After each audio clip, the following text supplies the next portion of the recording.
Here we are. Ruthless Politics, episode number 7. Lucky number 7. You took that right out of my mouth. We didn't even plan that. I was going to say that. 7 is a lucky number for a lot of people, especially if you've had 7 marriages. Or if you play the slot machines. Yes, 777. Some people actually think there's a weird thing, like that 666 is not the number of the beast. That's 777. Have you ever heard that whole thing? No way. I like the number 7. There's like an actual, and there's we're going to get into 6 white and 13 are the bad numbers. Everyone knows Absolutely. that. But there's even a white supremacist symbol. And I remember, you know Pantera? The band White Pantera? Supremacists are ruining everything. Well, we're going to get, this is just going to have a lot of white supremacist stuff. Goddamn crackers. But we're going off on a tangent. But there's a weird, do you remember Pantera, the band Pantera? Of course. Okay, so Phil Anselmo was considered a white supremacist. They were a little hardcore. And then their logo, they had a circle with 3 sevens on it. It was just a weird thing. Well, I think there's like 7 points on the pentagram maybe or something like that. It's some weird thing, yeah. Pentagrams. But if you go about it, you can make anything negative or anything positive. We have a universal rule in this country, and it's 13 is the bad number. Yes, because of Jason. Jason made that happen. Oh, yeah, true, Jason. What was Jason's last name? Jason, was something with an M? No? Voorhees. Oh, man. You don't meet a lot of Spanish? Wow. I don't know. Not a lot of Spanish people play hockey. Not a lot of Spanish horror movie lead characters. Yeah. So that's pretty rare. Yeah. We're trying to be funny. Breakthrough Spanish actor. On a sad note, though, really, because we're going to get into our topics now. Again, we're at the Space Coast Podcast Studios, episode number 7. We got Jesse behind all the knobs and digits and slides and buttons, and he's doing a great job. And we even have a couple of guests. Kid Chronic has some family here. And you want to say hi? Can they hear you? Yeah, hello to my niece and sister in the studio today. Awesome. But we are here kind of on a sad note. Well, I don't even say kind of, a very sad note.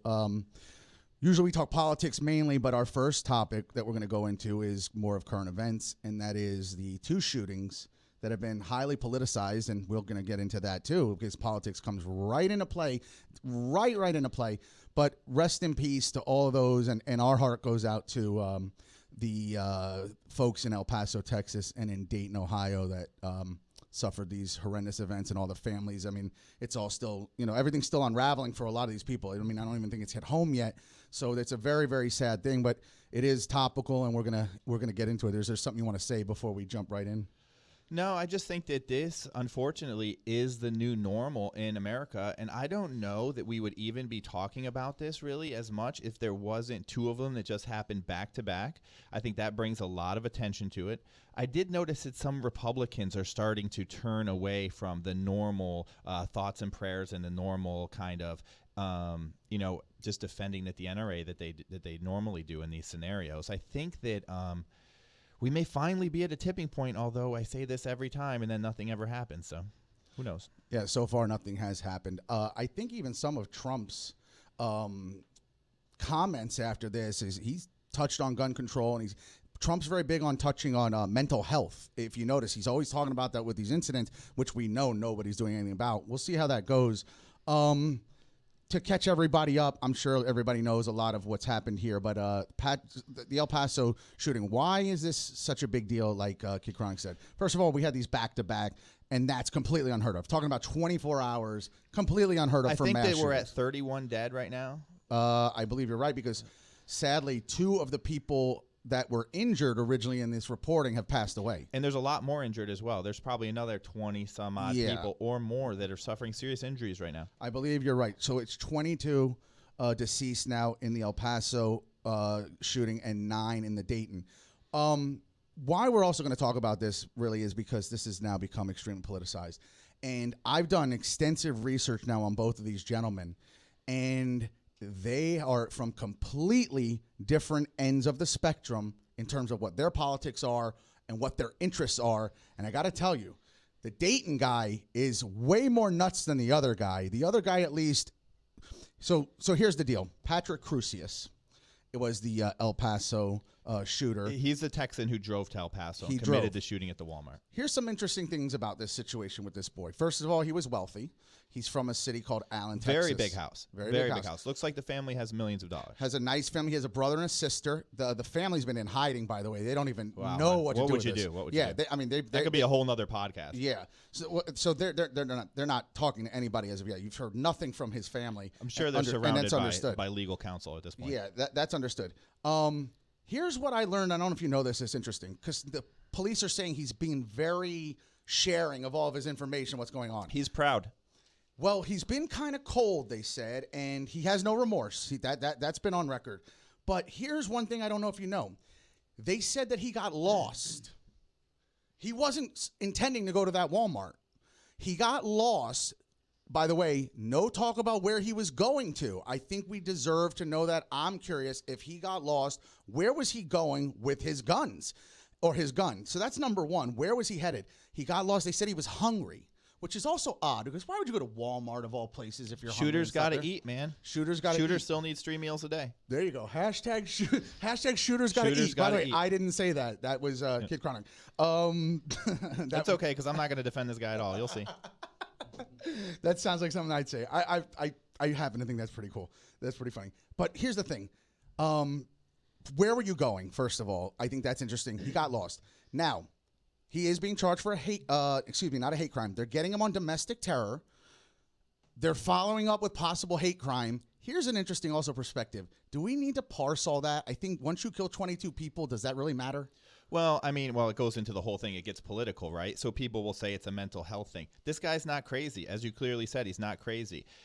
People that believe a political point of view or people that believe in, white supremacist rhetoric are not crazy people. They're just people that have bad views. And so I think that by, trying to bring mental health into it, you can the gun lobby tries to veer us in another direction, just kind of like Donald Trump saying video games. That was a red herring to try to veer us in another direction. But what we have to really analyze is this. You have a rich kid who's in Texas. He's obviously has tons of access to the internet. He's on his phone all day. He's probably got a laptop. He's at the computer. The family's wealthy. And he's bought into this white supremacist rhetoric. And it's been so beat into him through the basically online systems that we have. So if you're on Facebook and you like something that is of this tone, of this poor kind of content, then it'll put you in a hole where there's more of this content. The same on all these sites. So once you dive in to a little bit of hatred, you can find a whole bunch more hatred on these different sites, on any of these social mediums that we're in. And so now you have a rich kid who is immersed in social media. He picks up these bad views. He has the money and the laws are legal. He buys this gun legally. Then he traffics the gun clear across a huge state over 8 hours in the car. Nobody pulls him over, asks him why he's carrying a machine gun.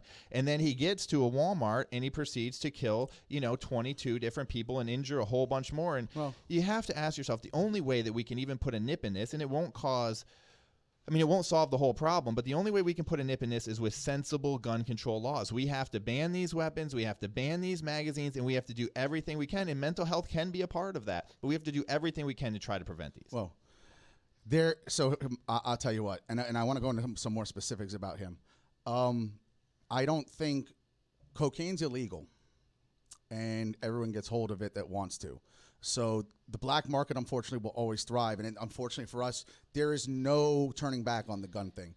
You can do those things. And it's amazing that the NRA and let me say that there's such a fight against that, because their view is you're going to take it away from the law-abiding people, and everyone who wants to break the law will still obtain this.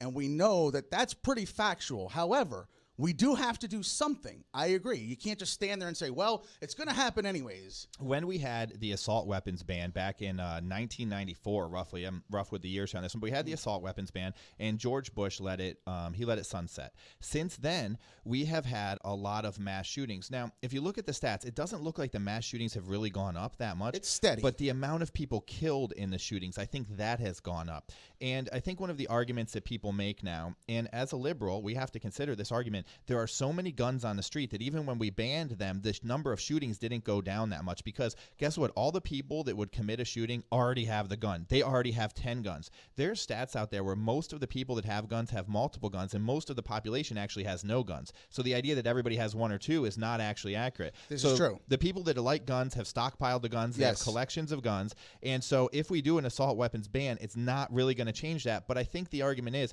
how can we do nothing? I think we have to do something. Well, what's also not being talked about is all the guns in the hood, all those guns in the hood, and they're in every rap video. They're on Instagram. It's a status symbol now.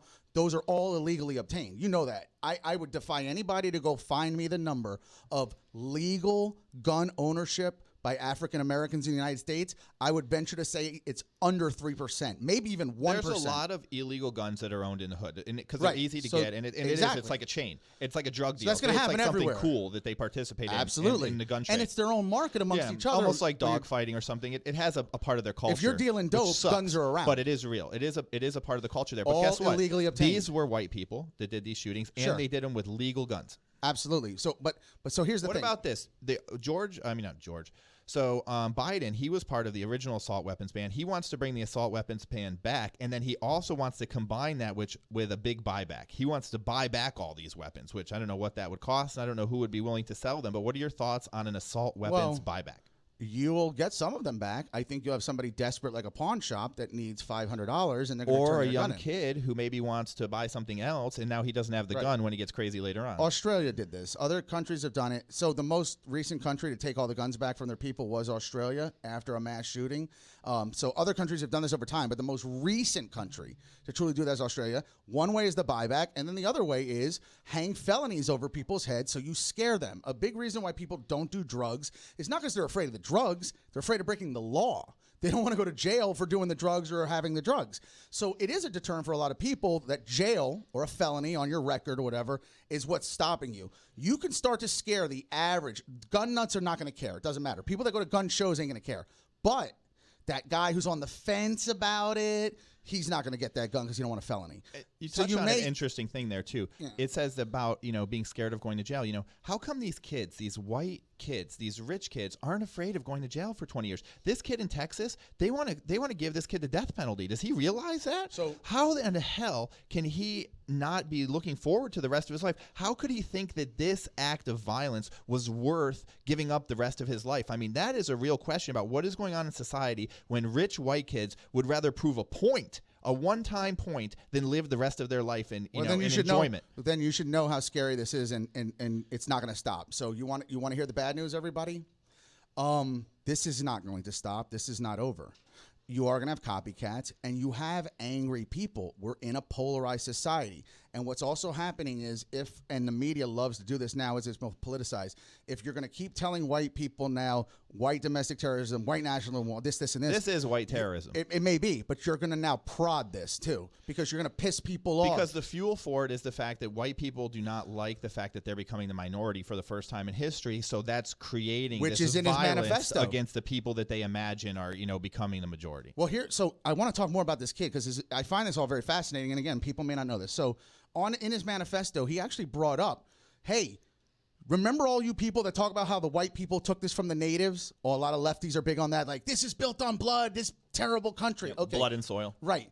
Well, guess what? He brings that up in the manifesto and he says, that's happening now in a whole nother way. I'm not saying whether you agree or not, but he brought up the point. The white people took it from the natives. Yes, they did. And guess what? You white people, they're coming to take it from you. Whether you agree or not, that was his angle. So he thinks that the guy who mows his lawn at the mansion is going to take the mansion from him and put his family on the street. Well, he thinks that there's going to be 100 guys that are mowing lawns. So you have doing to that. say right here that this comes straight from the top. This is Donald Trump's rhetoric. He speaks of an invasion. He speaks of an infestation. He pointed it speaks out. of the border. He speaks of caravans. So these people who are basically just kind of easily manipulated by media, right? They fall under this spell, and then before you know it, not all of them, most of them can handle the Donald Trump rhetoric, but one out of a few million goes and shoots up a Walmart. Unfortunately, though, this was being talked about on all these boards, and we can get an 8chan. It's a direct line to Donald Trump's rhetoric. A direct line. No, I think Donald Trump buys into the rhetoric and spouts it as a president on Twitter. But let me just say, I think this kid was well aware of this. This was too well thought out. There are people that, like you said, that go down the rabbit hole online. Let me just say this. They don't need Donald Trump to point this out to them. Being honest, he is, though, too much of a figurehead that is echoing it, and that is dangerous. He's too important. So when that kid says, I've been feeling this way all along, and now Donald Trump feels this way too, that is a problem, or any politician. But I got to tell you, he's only exacerbating it, and it's unfair, and I want to talk about this too, how the media is jumping on it politically, and obviously we know that's going to happen, but the candidates, no Epstein, no Venezuela, no Flint, Michigan water. I mean, what are all the topics we're not talking about? Well, this thing just happened. The country has a problem with going to the newest news story, and that's also part of Donald Trump because he fires 1,000 news stories at you a second, especially if there's a bad news story on him. He'll throw everything against the wall to change the news. And he also is a person that has to be in the news every day. So if the news isn't good about him, he needs to change the story. And then if the story isn't about him, he needs to be the center. So we're stuck in this like wrestling match with the president, who has no one knew how powerful the president's bully pulpit was until now. And now we're really getting to see it. There's no place for a cocky, arrogant president like this. Even if he was a good president, there's just no place for it. The country's too divided. You need somebody who is a little bit calm, who brings people together, and is a little bit humbler. Obama took a lot of shots. He could have stood up like Trump, and he could have fired back at a million different people a million times, but he didn't. And I think that's key for having a country that is so hostile run somewhat homogeneously. Well, because you can't throw gasoline on this fire, and that's what Trump does every time. And then he loves standing by it. He lights the fire, and he's like, yes, he gets warm on it. This feels good. No, listen, as a Trump fan, I can't disagree with that. One thing we have not gotten used to with this guy as a country is we've had such monotone, same presidents, like you said, all in that same shell, because there's a school that you have to abide by on what's being presidential, right? 100%. And here comes a guy that's not, and no one's used to that, and we don't like it. A whole bunch of people do, a whole bunch of people don't, but part of it is we've never had this guy who's such a big mouth. Because you're right, Obama, I'm sure, wanted to say all sorts of shit he didn't say. Yeah, and George Bush probably did. It works for Trump, right? It got him elected. It keeps him in office. We love it and we hate it. Yes, it's He's just Howard like Stern. Howard Stern. It's just like Howard Stern. The people that hate him watch twice as long. I'm stuck on these news channels and reading all these stories and here on this podcast because I hate the guy. Well, here's the other problem. I'm fueled by it. It's making them a ton of money. CNN, Jeff Zucker said, just keep doing it. It doesn't matter. They want Trump in. Let me just tell you this. In all seriousness, great for TV. If Elizabeth Warren wins, do you know what the ratings plummets are going to be? There's nothing interesting there. She's all policy. Where's going to be the scandal on Elizabeth Warren? How she wore her man's suit? I don't even, what are we going to talk about? For years. Her hairdo? For years, you would have the good shows on TV, and then it would roll into the news, and everybody in America would be like, boring, right? We would and hate now it. The news has collided with reality TV, and the news is so happy to be as famous as they thought they always deserved to be, and now we're in this new thing where, people watch more news than they do regular television 10 shows. years ago, there is no Brian Stelter. There may be a Cuomo, there may be a Lemon, but they're 4 deep on all these channels. You know what I mean? The primetime lineup for news. Imagine that. I don't think they're 4 deep, dude. We're talking about 50 deep. Because you got to think of the panels and all of that. Absolutely. They have, at CNN, they probably have, let's say 20% of the big wigs in the Democratic Party are employed or on the payroll in some way. Same thing at Fox on the including reverse. the CIA. Yeah, and so Phil they are active players because they are paying the people who have the bully pulpit and who have America's ear. So they have huge influence, these companies, and they're yielding it now. There's a segment of society, like people addicted to soap operas, like people addicted to whatever their show of choice is. There are people that are addicted to cable news. Thank you, Ted Turner. You unleashed a monster. It'll never end. 24-hour news cycle. Jam down your throat. Jam down your throat. Jam down your throat. And if you didn't hear it the first time, 15 minutes later, you're going to hear it. And you're going to hear it 100 times if you leave it on all day. The good news, the bad news, all of it. And that's got to desensitize people as well. And that also influences, I think, some of the people in society. Part of the problem. That's where the mental health plays in, and that's where the connection is. If you're a person like Cesar Soyak, who we're actually talking about today because he got sentenced to 20 years. If you're a person like Cesar Soyak, you're watching the news, and you're maybe have a couple little mental health issues there. We're not sure. It's and a tipping you point. can become influenced, and then you can, this is a person that couldn't send off a real bomb, right? He sent fake bombs. He's going to do 20 years for that, and we can talk about whether or not that's just or not. But what's fascinating about it, I think, is these news are so powerful that they actually influence people to commit crimes on occasion. Oh, absolutely. Again, you can't be bombarded with any thought. That's like a torturous thing. So if that's going to be your choice and you have that on all day and you're feeding off of those people, and by the way, I have a buddy that he's a Trump guy, but he watches more CNN and MSNBC to piss himself off than Fox. He doesn't even watch Fox like that. And I'm thinking, how nutty is that? He wants to be mad. He puts it on to get angry. Like, you don't even watch Fox News at all, I imagine. You don't need to get pissed off. I am not a big Fox News watcher, but You're I also don't watch much though. MSNBC. I am a CNN, New York Times Watch Post guy. I guess that's kind of where I get my views from. I'm definitely influenced Probably by the majority of people in your boat. But now I have a friend of mine who's a big CNN watcher, but he also watches Fox. So there is a crossover viewer. And then what I've noticed is this. this. What's fascinating is a lot of people that debate me online, those people are Fox viewers. But one time I had a tweet, for instance, that was featured on CNN, and all the Fox guys saw it. So they were watching CNN. I think there are a lot of Fox viewers that go back and forth. Yes, I think there are a lot of people that do that. Younger people mainly, not the old people. Before we go to break, I want to touch on a couple things, and we didn't even talk about Dayton, so we'll do that maybe on the flip side. Yeah, we didn't even get into the NRA yet. Yeah, so we got more to talk about, and I figured this was going to be the lion's share of the end of episode number 7, by the way, Ruthless Politics. But just let me give you a quick, before we go, hold on, Jesse, 1 second. Give me 1 minute. Before we do that, I want to just do a couple of bullet points that I learned also about this kid real quick. He posted the manifesto on 8chan. Everybody knows 8chan's now been shut down. We're going to talk about that as well. Here's the thing they're not talking about. He was bullied in high school. And I'm bringing this up because there's a diametric difference again in the other shooter who was the bully. He was bullied in high school, sat alone on the bus, standoffish, nobody knew him. Often picked on because of how he spoke and his hand-me-down clothes. Very interesting considering he had money that they said that about him with hand-me-down clothes. All spoke negatively of him.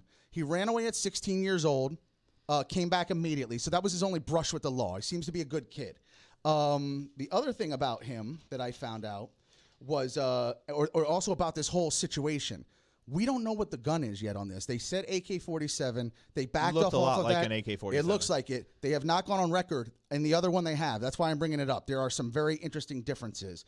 This boy, like you said, was not so crazy. He also, as far as the video games, and we can take it to break here, in that manifesto, he made a point of saying there's nothing wrong with going after low-lying fruit. Kill whoever you can kill. Do what you got to do. He says, and this was the interesting quote he had. He says, you don't have to be a big COD hero, Call of Duty. Yeah. You don't have to be a big COD hero and go after the tough kills. Like, just mount as many as you can. Well, go I think after that was around. the genius of his attack, if it is, even though it's a horrible, evil genius, that will stick around. That's the thing that will be promoted on the internet. That's the thing that the white supremacists and the violent people will latch onto, and that we'll see again in other shootings. But what is fascinating about it is this. Some children and some people can feel so alone, right, that even though they're wealthy, just because they've been handed down some clothes or they've been made fun of in school, surely he could have asked his parents, told them what's going on, sure, and he could have handled this another way. But there's just a real disconnect there, and they need to do something in schools and parenting to find these kids that feel that disconnected, where there's so nothing to lose that they'll commit a crime with that. And that's what this kid had. He's like, you know what? My life at this point, I've got nothing to lose, and I'd rather make a point than try to build a life from here. We're going to take it to break right now. Final point. He was not planning on he was planning on dying in this. He did not want to get captured or caught. It happened by accident. And the way I read it, he actually got in his car and sat there. And when the cops had him cornered, he came out of his car, hands up, no shooting, no incident. He just gave himself up. But in that manifesto, that was not his plan. He wanted to go down in a hail of bullets. The cops treated him like he was a donor to the police athletically. I saw that. Ridiculously nice. Well, he looks like a sweet kid.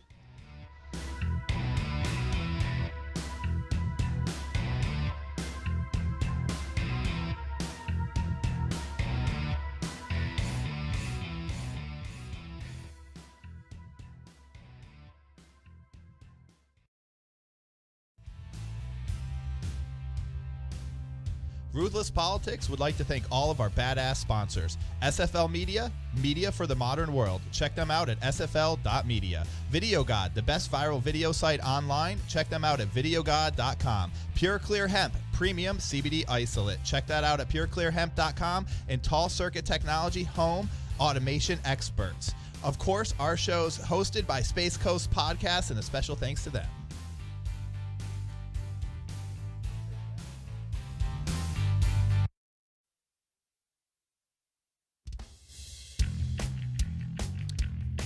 All right. This is Doug Monda. This is Karen Monda. And Chris Hadaway. And we're the host of Survive, the new podcast brought to you by the Survive First Foundation, a nonprofit organization assisting first responders and their families in need of mental health support due to the lifestyle of being a first responder.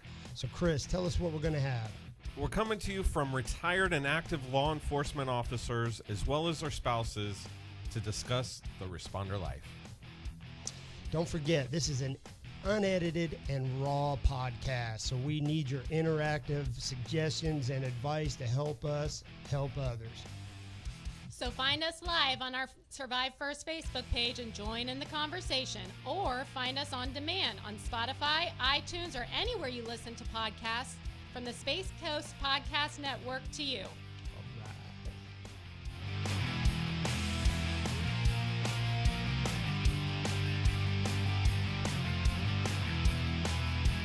You're listening to Space Coast Podcast, home of the greatest podcasts on the Space Coast. If you're interested in becoming a sponsor or having your own show, email us at spacecoastpodcast@hotmail.com. Space Coast Podcast. Talk hard!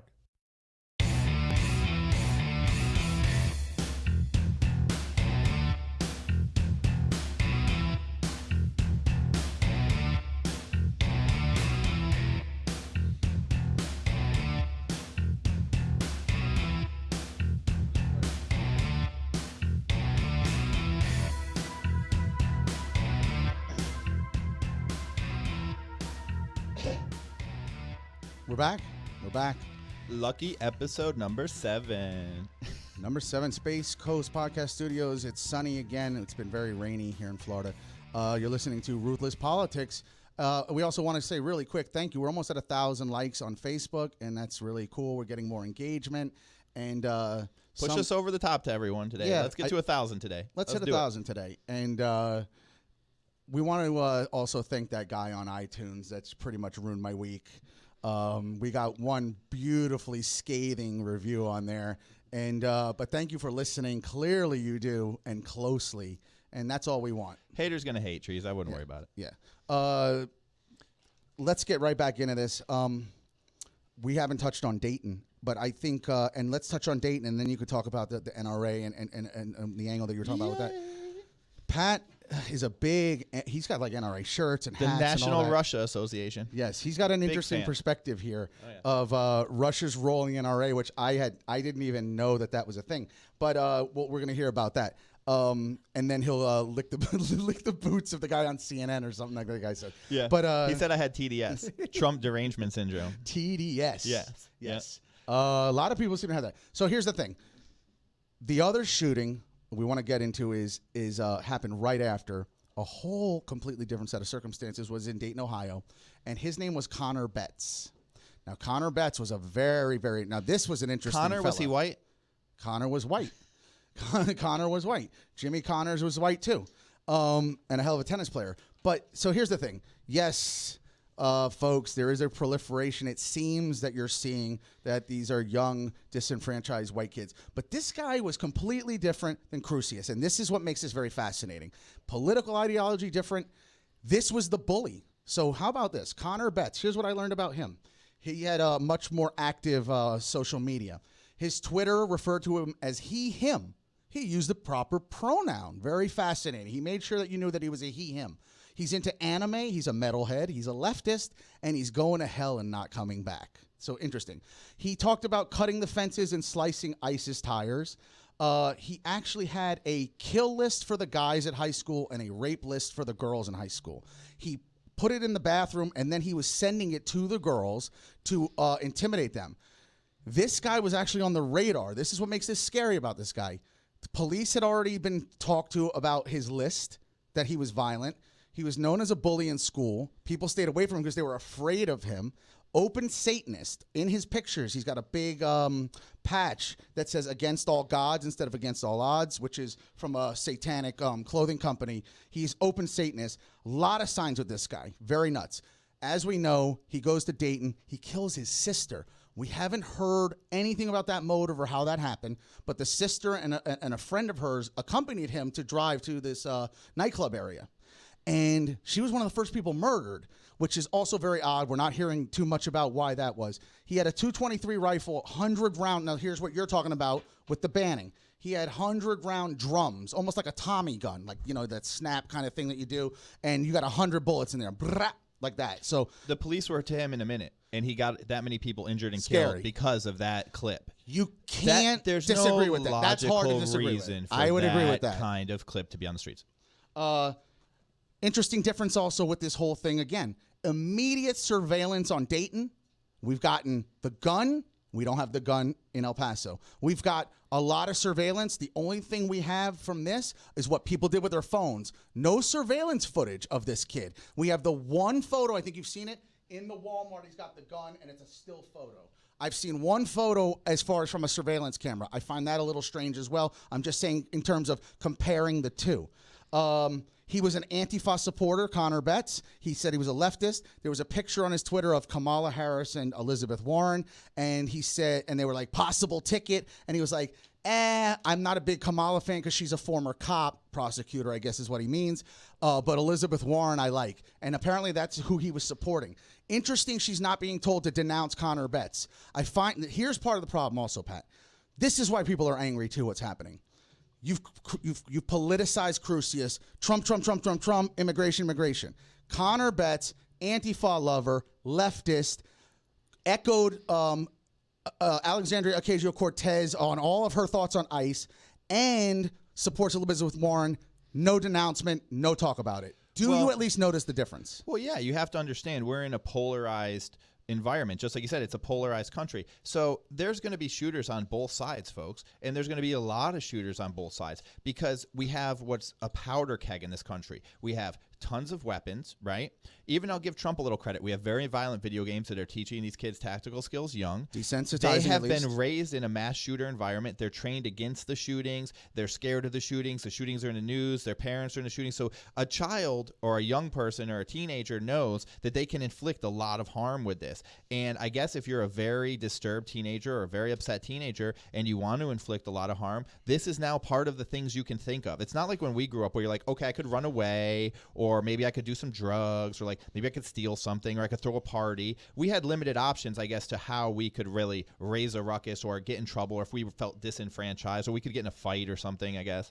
But nowadays, the mass shooting thing is just, it's built in. It's part of the national fabric now. So, do you know why the video games are getting blamed? It's two reasons only. And because they're a scapegoat. Well, it's a scapegoat. Well, they did it with music too, but it's not a total scapegoat. I'm going to tell you why. There's two legitimate reasons why this is has to be at least entertained as an idea, and it's very simple, and I don't see how anyone can disagree with this. And if you disagree, you don't know anyone that plays these games. There's two very, very simple reasons why this is happening. Remember the guy that Facebook lived himself was a big video game player, where he was showing it to you from the POV angle. That was the first time we ever saw that. We haven't seen that since. You know that there was into also that. a guy who stole a plane. He stole a plane recently. He was doing giant loops with a plane he had stolen. He just worked at the airport and he stole this plane. And when they got him on the radio, they're like, "What are you doing, dude?" And they're like, "You have no flight experience. What are you doing in this plane?" Like, and yes, he goes, "Yes, I do. I've played some video games." And he was able to get a plane off the ground. Yeah, and he actually flied the plane pretty well. And then he it. actually crash landed it intentionally and killed himself. It was a horrible story, but he bragged that he was good at video games, and that's how he could fly the plane. Here's the two problems with the video games you have to entertain. Number one, the kids that play it play a long time. Call of Duty, these specific kind of military style. Here's the problem. You get good at it. You get good at it, and you believe you can do this in real life, because if you've done this in repetition, like shooting free throws, you're going to get good at this. That's number one. So you start to believe you're good at this. Matter of fact, they rank people, right? Yeah. So there's a ranking of how good you are at killing people in this game. Correct. Yes. Number one. Number two, the desensitization. If you spend hours and hours killing people online, which looks really, really real, you may 1 out of a million may do it out for real, because they don't care about those people they're killing anymore. They are video games. I agree with you. That's a video game on to the them. Desensitization. I think it comes down to only 2 points. If you're going to play a lot of video games and kill people, you can become desensitized to it. You can also learn some tactical skills. But people have been playing video games for longer than we've really had this problem the way it is now. And video games back in the day when we were growing up were still very violent. It's not like video games have ever not been violent. So video games have always been violent. They're a little bit better now. Dig Dug? No, maybe not those particular ones. Frogger? But there was other ones that were pretty violent. Sure. Like, what about Zelda? It's You were killing it's an evolution. things. You were It is an evolution. things. Absolutely. You know, so we've always shot at stuff. And here's the thing. If you're not going to address guns, I don't think you get to slide past guns and go all the way down the ladder of things that are causing this and get down to video games. Like, you can attack video games in a well-rounded piece of legislation, or in some well-rounded discussion about, making a safer society here in America. But the problem is this. Video games have a lot lot of freedom. They're going to be way covered under free speech and all of that, just like some of these sites are. They're not going anywhere. Yeah, and Americans ultimately, I think, have made a decision a long time ago that they are not willing to trade freedom for bloodshed. They don't want a safer society to give up some freedoms. I'm a liberal. I don't even know if I want to. If I have to stop playing video games that I find really fun to save a couple lives, maybe it's not worth it. Now, obviously, that is a harsh statement, and I think that we do need some sort of gun control. But my point is this: until we talk about gun control, until we talk about, raising the age to buy these guns, restricting some of these magazines, who needs 200 rounds to shoot deer? Right. I've never seen somebody take out 100 deer in a quick hunting round. You know what I'm saying? It's a hard argument. Usually they're taking one shot at the deer. You take care of those, and then I'll come to the table to talk about video games with you. Well, it's first of all, you made a valid point. It's a combination of all these things. We need to tackle a bunch of things. Yeah, white people are getting angrier. Clearly, you're seeing what he's talking about on there. Okay, so white people are getting angrier. You got the incels. We got a whole new thing now about all these guys that nobody cares about, nobody dates, nobody loves, and all they do is play video games, and they're getting pissed over it. Wait, let me just make this point. That's two. You got all the gun issues, and what can we do to curb that? That's another one. We got mental health. The kids are on medicines for suicide that make them commit suicide. The medicines aren't working. We're not addressing it. How about there's 7 pieces to the puzzle? How about there's 10? You're right. I don't know which one we address first, but this isn't because of one reason. This is 10 reasons. As a sociology major, we learn about the kind of statistics of crime as part of the course. And so basically what they talk about is in this country, most of the crime is committed, and it's what these two guys have in common. Most of the crime is committed by young, sexually frustrated white males. Now, that's not who's arrested for most of the crime or in prison or in jail, but most of the committed crimes are young, sexually frustrated white males. These two, I think, would both fall in that category, young, sexually frustrated white males. And what's also lethal about these two, they're smart. Young, sexually frustrated, smart white males with the ability, because of our country, to buy these guns, to build a little arsenal, to get these kind of magazines, to practice in their rich home, neighborhood, or whatever, and then perform these crimes. So you really have to, I think, the root of it really does come down to the fact that somewhere in our society, some kids get pushed to the outside. It's just the way that we are. I remember bullying kids when I was a kid. I remember being bullied when we were a kid. And in there is the real root. It's that some of these kids get displaced and they have access to weapons, and then you get your shooting. I mean, that's the root of it. You understand that the Parkland shooter, Nicholas Cruz, was a throwaway mutt of a person that was in and out of foster care, about 10 families. Nobody wanted him. He was crazy the entire time, a literal throwaway, completely bullied in school by all of those kids that got up and grandstanded. On record, people said those were some of the bullies. The Spanish girl, and her name escapes me, that shaved her head, was one of the bullies. No one talked about that.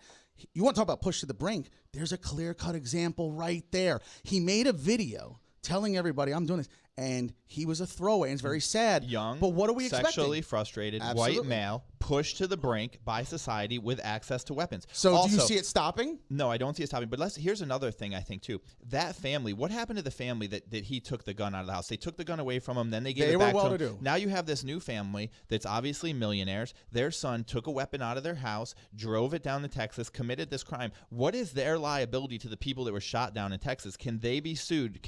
Absolutely. Yeah, I would have to imagine that's a new thing. That family is going to be facing an army of lawsuits coming at them. Well, it's the same parental liability with drunk driving. If your son was at a party that you hosted or you allowed at your house, you can be sued. This is a new thing. We're always looking for how many people we can sue. Isn't it funny? You may not put them in jail, but you're going to sue them. You're going to get a payday for sure. So that's kind of interesting. It's not even about justice. It's about a payday. Here's the thing about white, sexually frustrated young men. It's a large group. First of all, hey, folks, here's the news. It's like all of them. Well, you're right. Only the people of color are getting laid.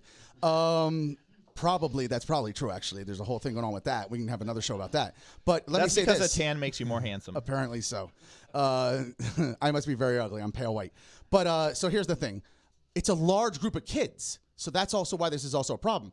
I don't think people know this. Do you know what percentage of the country is white as opposed to these other races? Do you just quick I question. know that we're about or are on the brink of entering the minority for the first time. That's what all these kids are also so mad about. But do you know what the percentage of black people, African Americans, is in the United States? Not sure. Go ahead. 13%. Yeah, that's low. It's that's very really low. 7% That's women, what everyone's 6% so scared men. of. What's the percentage of Mexicans? Like 2%, Well, but they're taking over. It's not Mexicans. They don't.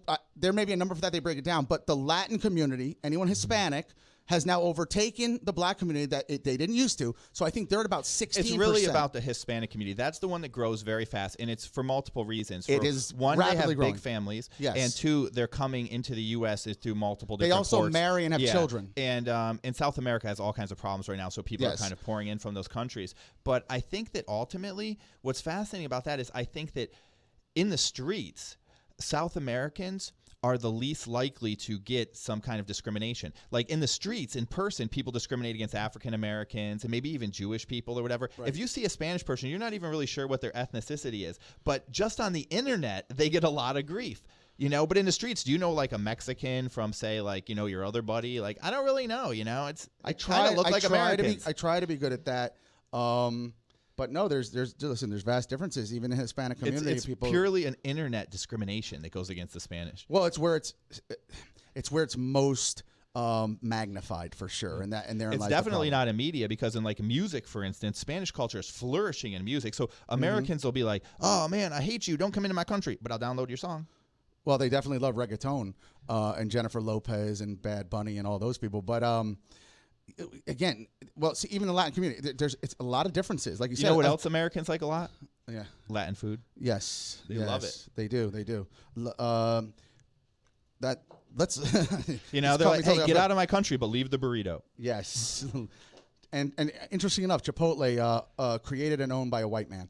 Talk to me about your NRA angle. We think we've covered a lot about this. Here's what I think is just the. Tell me what this is very This is fascinating. just the serious reality of the situation, guys. Is that for years, I think the NRA has held our Congress in a stranglehold. Congress members, it turns out, are sheep. I don't know why, but they're kind of sheep, and they got NRA ratings, and if you had a bad NRA rating, the NRA has a big following, and the NRA was able over the years, back when they were really like a good, solid organization, they had all of these discounts. So if you were an NRA member, they had all these affiliations, and you would get discounts on things from like car insurance to all sorts of other different things, and so there was a lot of value in the NRA membership. Also, it had a lot of famous people like Charleston Heston who were involved in it, and most people were supporting the ownership of handguns and hunting rifles. And it's also been around a long time. Yeah, and it was, it's got a like very 80 years honorable organization back in the day. Right. Somewhere along the line, the NRA got a little bit corrupt, and the current leader of it was Wayne LaPierre and then Oliver North. Oliver North and Wayne LaPierre got into a public feud over Wayne LaPierre's spending because, as it turns out, the NRA has gotten very big and rich. They had money coming in from a lot of different angles, and the people that were on the board of the NRA were getting paid from different companies. They were getting paid from the NRA. They were getting free stuff. They're as big a lobby as any. Yeah, that and so exists. they had money and stuff coming in from everywhere, and I guess they got a little bit greedy, a little bit money hungry, and Oliver North wasn't feeling it, so he outed Wayne LaPierre for spending hundreds of thousands of dollars on clothing and things that were He pretty is very frivolous. well dressed whenever I see him. And that put the NRA's nonprofit status kind of into question. And so the NRA is in a lot of grief right now as they're involved in different litigation and kind of court cases that are going after their nonprofit status and other things that they were involved in. So that is the first part of like the big crack in the NRA. Somewhere along the way, the Russians got involved. And the Russians sent over a girl named Maria Butina. Maria Butina was a Russian spy that worked with Alexander Torshin. Now, Alexander Torshin is part of Vladimir Putin's inner circle, and he is, let me get his actual title here. His actual title is Governor of the Central Bank of Russia, so totally no power, right?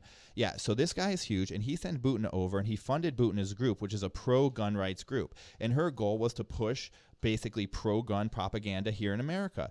And so you can see that like even Putin realizes that our gun laws are kind of backwards, and it's something that he can exploit to do that. And then, well, here's the deal. Don't we like our guns anyways? That's Butina, like being pro-car. But now when she was involved with the NRA, and there's a lot of stuff there, a lot of money was funneled through the NRA to the Trump organization through donations because the NRA big donors to the Republicans. So if you need to get big donor money to the Republicans, as in hundreds of millions of dollars, 10, 20 millions of dollars, what you can do is you can funnel that through the NRA. And that's what it looks like was happening in the last election. Did anyone catch on to this? Because I've never heard the media talk much about all that. Sorts of stuff about this now. And Butina has already been arrested, and she's been convicted as a foreign spy, and she's serving a term right now of 18 months in prison for her involvement in this whole situation.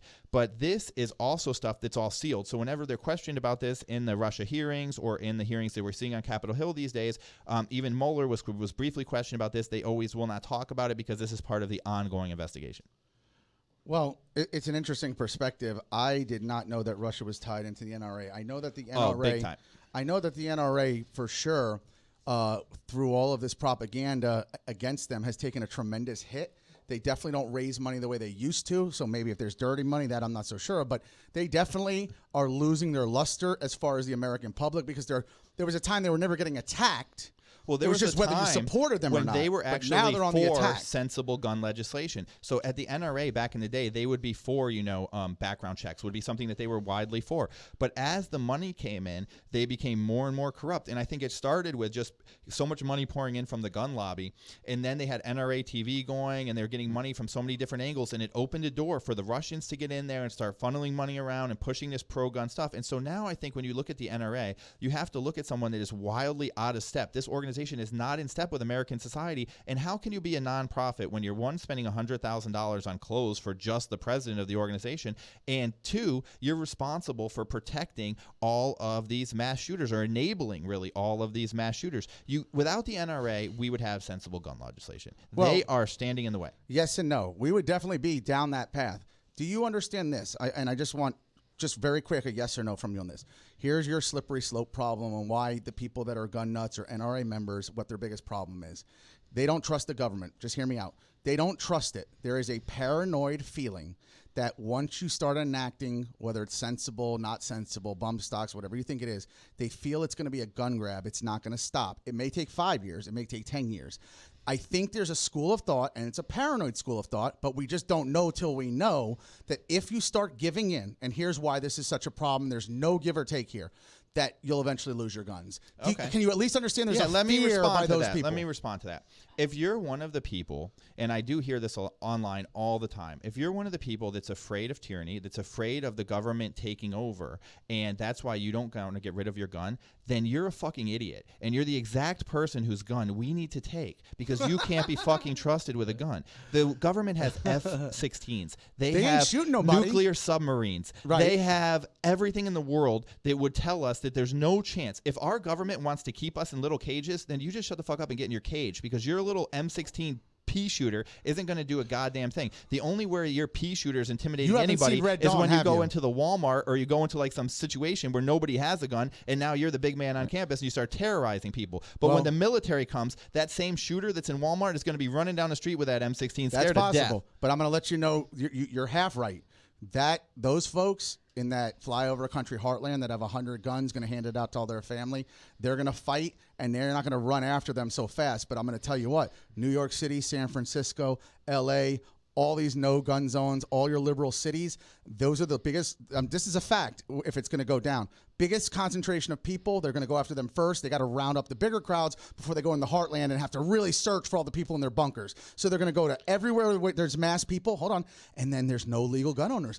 In New York, they're all going down, brother. In Manhattan, they're all going down. But they're going to get into a firefight in Iowa, just so you know. No, that's never going to happen. What do you Listen, mean? The government would never take your guns. They have no interest in it. The government is lazy. You have to understand, and it's dysfunctional. Well, there's no logistic The government way to has do no this. real interest in coming and taking your guns. Probably and that's just not. something that the Republicans say to keep It us is a from talking getting point. sensible gun It is a talking legislation. point. Because what we're really arguing over is like a fraction of a percent in the stock prices of gun companies. That's all we're really arguing about here. The gun companies have decided that fraction of a percent of their stock that they might lose in this one little category of weapons is worth more to them than your life, than the customer's life. Yes. And the customer is so stupid Sad, that they've isn't it? taken the side of the company. Do you know that if you Cigarette have a companies, gun, by the way, do the same if thing. you have a gun in your home, you're way more likely to not protect your home or kill a burglar. You're way more likely to be a victim of gun violence, because somebody either gets it, shoots themselves, gets it, shoots you, gets it, shoots somebody else. So just having a gun in your house You wanna hear actually what's even increases the chance that you're going to be a victim, not Interesting possible. not a defender. I also want to correct one other thing you said. You talked about the white people, whatever, but actually when you talk about murders, actual gun violence that they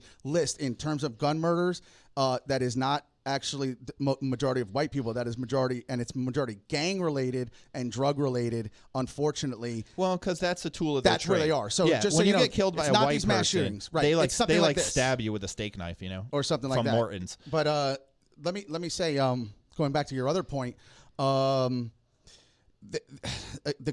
you're right. They're never going to be able to truly come for the guns because I don't think they want to go into a firefight with everybody that has 100 guns. A lot of men are going to die.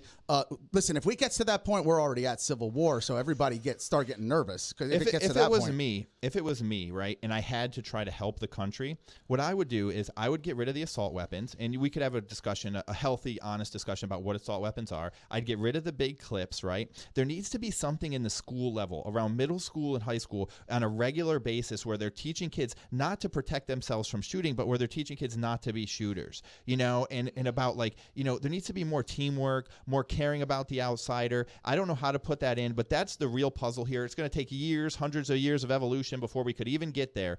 But that's the way that I would try to take a crack at it. Now, if I'm a Democrat and I'm in this race right now, let me tell you something, and a lot of Democrats aren't going to want to hear this. I would steer clear of this issue. There's no winning this issue. There's no decision to be had. Now, you could go in with executive action like Kamala wants to do, which is a smart decision, say, hey, I'll give you 100 days in Congress, put some law together, which they won't, then I'll pass executive action. You could do that. That'll get you some votes. But having a gun debate or trying to come out with reasonable gun legislation is just no man's land. No one can get it done, so it's a waste of time. Let me ask you this. If the left is obviously very pro-abortion and they made sure that do not touch our abortion rights, right? They're very strong on that. Is there a give that the right feels the same way about their guns and they're like, give me one issue and leave it alone? And for the right, it's their guns, right? I mean, you probably have to say it. Their number one issue because the left. What a horrible deal. You're like, hey, it's a trade-off, isn't it? Here's the trade-off. If you let us kill adults, we'll let you kill babies. Welcome to America. That's what you're saying. Go to break on that. You give us the freedom to kill adults, and we'll kill babies. That's where we're at, folks. That's a dark fucking place. Let's trade it. You get your abortions, we'll keep our guns, and everybody's miserable. Episode 7.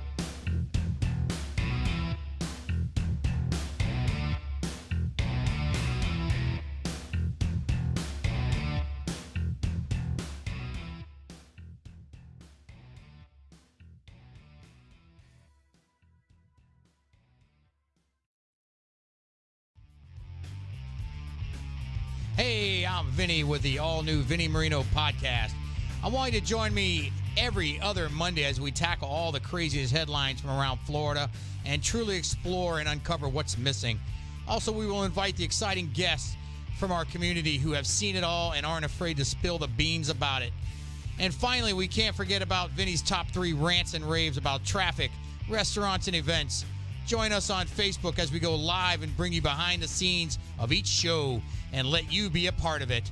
The Vinny Marino Podcast, all Space Coast, super raw and unedited, straight to your dome all the time, live from the Space Coast Podcast Studios. Listen everywhere you find podcasts.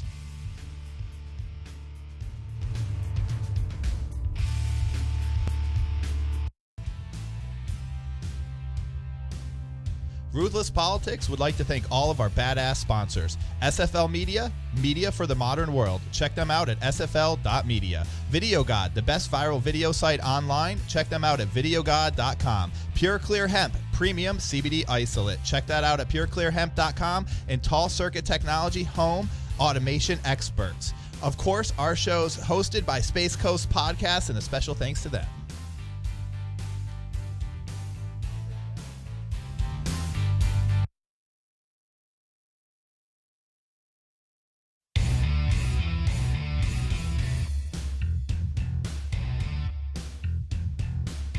Smart people, because you got to be smart to even be listening to this show. No dummies allowed.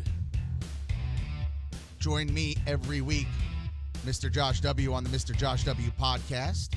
You're going to hear me rant and rave about politics, current events, social media and SJWs, sports, cryptocurrency, sex, 420 and CBD culture.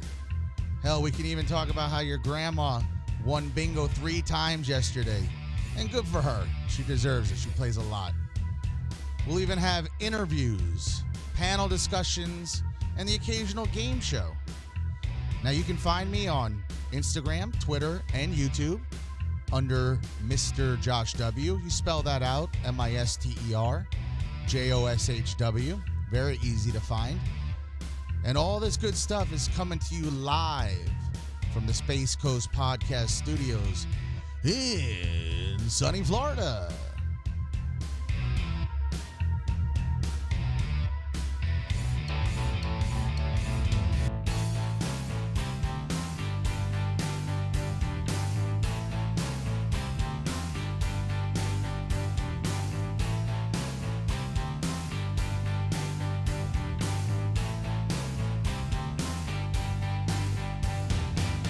All right, we're back.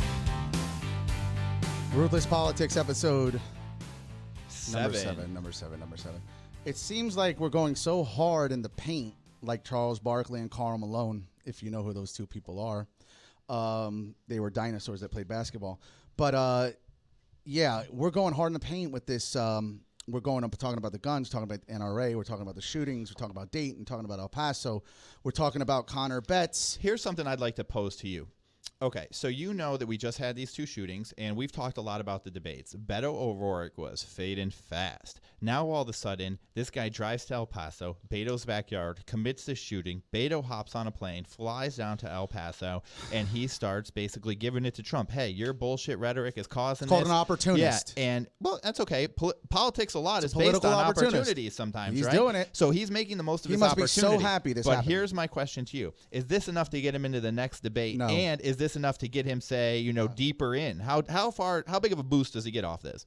Well, we're going to find out real quick because I looked today at the Real Clear Politics poll, and this is their average of everything. So Biden 32%, holding pretty steady there, 32.3. Bernie Sanders 16.7, a half of Biden. Warren 14%, Harris 10%. All this is held very steady even after the second debates. Buttigieg 5.5, Beto 3. He is in the next threshold for the debates. So he's crossed over for the debates. It seems to me that no one's going to be able to beat Biden, guys. I mean, he is double Bernie, and even more than that with Warren. And I think most of us really like Warren a lot, and I think everybody's fond of Bernie. But I mean, Biden has been, he's been attacked, folks. He's been attacked hard in these debates, and he is still running strong numbers. Just so you know, and I never use Vox as a reference point, but this came up and I was able to find it. So Vox is becoming a popular site lately. I've had to give Vox, they're very, very, very popular, very popular. Here's where it stands for this next debate so you understand, because the threshold changes. Where it changes is you now need 2% polling in 4 national DNC-approved polls, DNC approved, and you need at least 130,000 unique donors. And here's the caveat, though. Even $1, as long as you have 130,000 unique donors. But they have to come from at least 400 unique donors in 20 or more states. Now, before you say anything, take that in again.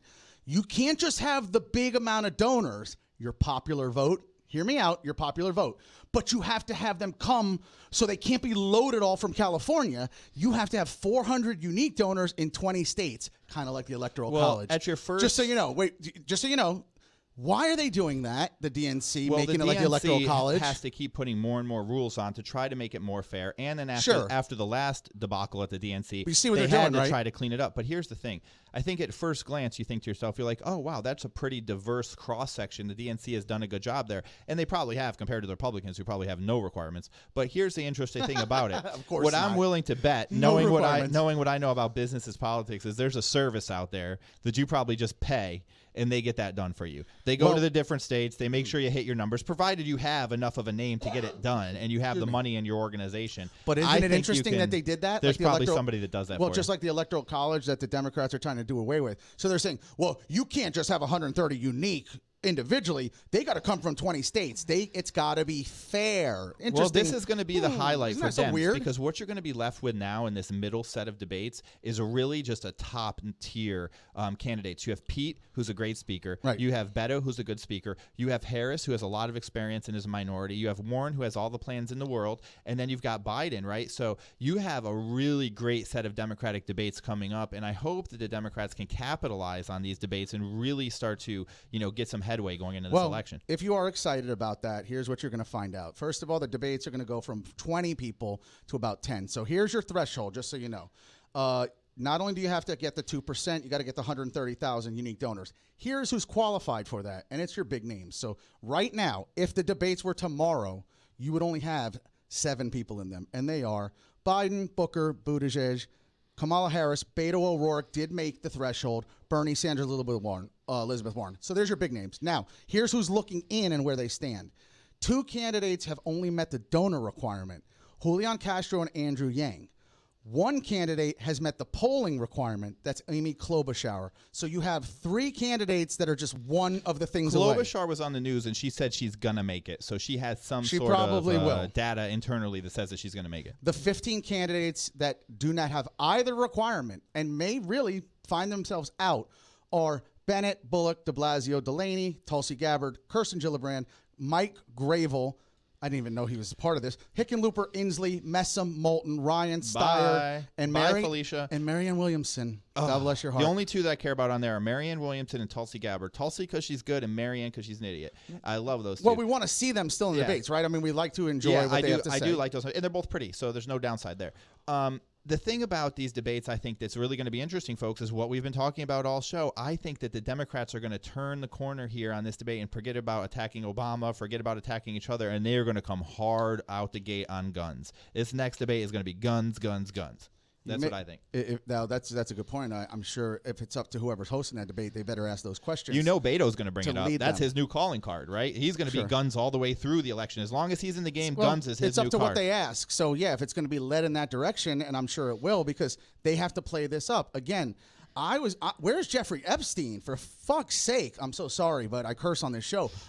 When do we get an Epstein update? The conspiracy theorists will say that the shootings are the cover for getting Epstein out the back door. Of course it is. Yeah. No, but you know what's going to get interesting? How many days? What's the over-under? I'm a gambling man. What's the over-under on how many days we talk about the shootings before the next event completely pushes them off where nobody cares anymore? You mean the next shooting or the just next big story? No, the next big story. How many days? The next big story is already in the hopper. Tomorrow or the next day. Right. It's that that soon. Because the news is already tired of paying their reporters on remote, so they're looking for the next story as we speak. Fiscal responsibility. Yeah, that's going on as we speak. And in the, how about that he said that? In the modern day news cycle, pay your reporters to be in El Paso. Yeah. They're dead. All right, they're dead. Yeah. Bring it home. Get the 20 van. dead. Bring it You home. get about 48 hours with the van in the streets and get back home. No, but it's shameful in all our parts. This is a horrendous. Well, think about it. You got to pay punch. all those newscasters hotel rooms, all that stuff. They got to go You're only somewhere. going to get so much coverage. You got to send them somewhere. Plus, they're going somewhere. Plus, they'll still get Beto down there. He'll still call in from the iPhone and do their interviews. Beto, You know. And the thing about Beto that I'm getting tired of is his whole. He's so stop already, dude. Stand there and talk. You know, maybe you need a little Joe Biden to rub off on you and bring it down a little bit. He doesn't have a leadership gesture. No. Do you know what I'm saying? Well, Obama wasn't all over the place. No, Obama did. Maybe he needs to work with a body coach. It's just the hand, right, with the thumb. You know, like how they do for pageant people. Nobody's telling this guy. No, he's so rambunctious because he's a child. I'm rambunctious. It's like a man-child. If you're too all over the place, people take you less seriously. You want to be a little bit stoic. Trump makes faces, but he's not a wildly. No, Trump looks like all the politicians from history. Right. You know, the big old white guy standing there in the long suit. I challenge you to find a photo of Trump where he's not in a suit. You know, say what he wants. Absolutely he right. knows how to look the part. He understands only on the media. golf course. Yeah, but you're on right. the golf You'll course never or see playing it. tennis, and he'll be in all whites or You'll something. right. But you'll never catch him in Ever. his I Love Vermont T-shirt Yeah. and his No, but that's Nike funny. shorts. Never seen. Listen, The man is uncomfortable. Maybe that's why he's so we have to grumpy. make a challenge. We have to make a challenge. And someone's going to Photoshop and make this up anyways because there's deep fakes and you can't trust anything. Where is the Trump T-shirt or at the beach outfit? Where's There the is Trump none. You're right. Adidas suit? Yeah, there is none. This guy is not wearing a Puma jumpsuit or a Kangol or anything like Wouldn't that. you love to see his closet? Do you think when he goes home, he's oh, Melania, I'm home, thank God, and he throws on his college shorts. And I want wanna to know what this guy's bumming Does he around do in. that? No way. I think he just he's in his boxers with his Is it his suit hosiery jammies? socks still, Yes. and it's undershirt. He's like Tony Soprano at home. He's either Yes. and It's then it's his still suit in the street It's or like the Mr. underwears Rogers. at home. It's Yeah. still Mr. Rogers. It's not even comfortable, but for you, it's considered your comfort outfit. Yeah. Yeah, that's great. We do have to do an online challenge. If you can find a casual Trump post picture or send it to us or post it on our or anywhere. Yeah, Just get it we'll to mention us. it on the air next time Facebook. if we can find casual Trump. Yeah, that should be a hashtag, casual Trump. Casual. There is does no not casual. exist. I He can tell should you run right- on that. He should run on that. I've been working the whole Never- time. I you dare never see me America in to a find a t-shirt. picture of me resting. You will never see me in a T-shirt ever. I can tell you this, and this is a fact, and we can go out on this note. Again, episode number 7, Ruthless Politics, Space Coast Podcast Studio. We had guests today. Sad news, but let's go out on this note, a happy note. You have seen more pictures of aliens. We have more proof of aliens than we do of Trump in a T-shirt. Oh, that's true, dude. You know me. I'm a big fan of aliens and Bob Lazar and all that shit, dude. They've got stuff down at Area 54. I'm telling you, man. They've got 51. 51. That's it. Yeah, 54 Studio was 54. the studio. It was a nightclub. They've got stuff down at Area 51 Actually, for Area sure. 54 is in Area 51. I was watching the Joe Rogan Bob Their Lazar thing. nightclub. I'll say this real quick. And he says that they've got 6 alien spaceships down there. And he says one of them was from an archaeological dig. So it was here before, like Right. back in the day. And then they dug it up. So wrap your head around there's that no one. doubt. Wrap your head around that, folks. The aliens are real. There's ancient aliens. I think they made the pyramids. Personally, I don't see how people were able to do it. Do you think but, do you think the aliens have gun control? No. Like, can you just walk around with a laser? They have laser just control. shoot up people at alien Walmart. And guess How's what? that work? Even the NRA in alien world is the biggest lobbyist. Yeah. It's the- Interplanetary NRA. It's the NLA, Interplanetary National Lobbyism. Yeah, Lobbying. National Laser Association. On that note, I'm gonna give money tomorrow to the NLA. Oh, you're horrible. Yes.